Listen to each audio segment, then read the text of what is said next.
All right, guys. Justin here. Want to talk to you guys about disclosures, specifically when you're party to the contract, when to disclose you're a realtor, that sort of stuff.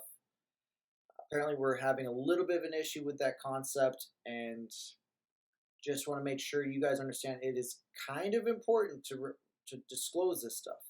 Like, yeah, I mean the ramifications can be very so bad. It can be very very bad, and we don't want you causing that kind of liability for yourself and by extension us. So yeah, let's get into it a little bit. So paragraph 4, if you look at the 1-4 family residential contract, license holder disclosure. Pretty much 90% of what you need to know is already there. It's pretty self-explanatory, at least to me. If you're related to somebody, basically if you're a family member married to them, or if you have a 10% ownership of an entity that's party to the contract, those need to be disclosed. So I'll even go even further. If you think there's any potential relation, if there's some kind of relationship, familial, blood, even if it's a cousin, you should be disclosing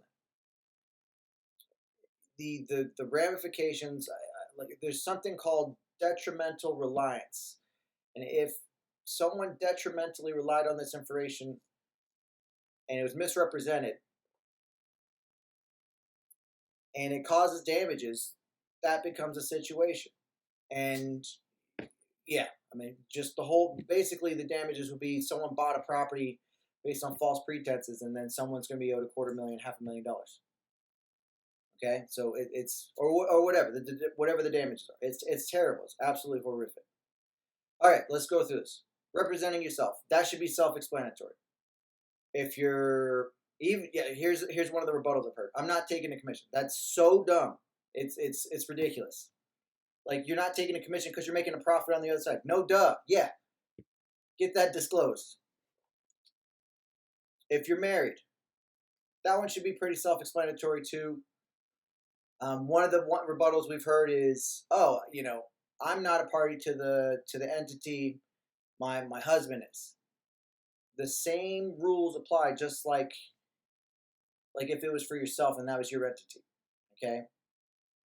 Going on the sometimes people forget.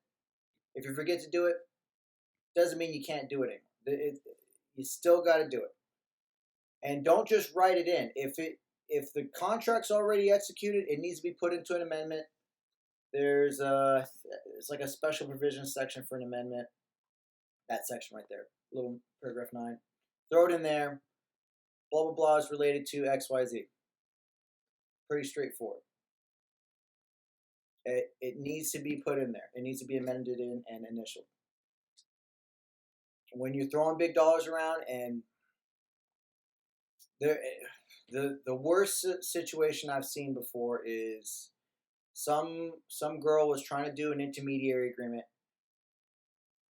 and her mother was the seller, and she didn't disclose it, and they were trying to do some weird wraparound owner finance mortgage thing. Like, it was every bad thing that could have been done the worst way possible.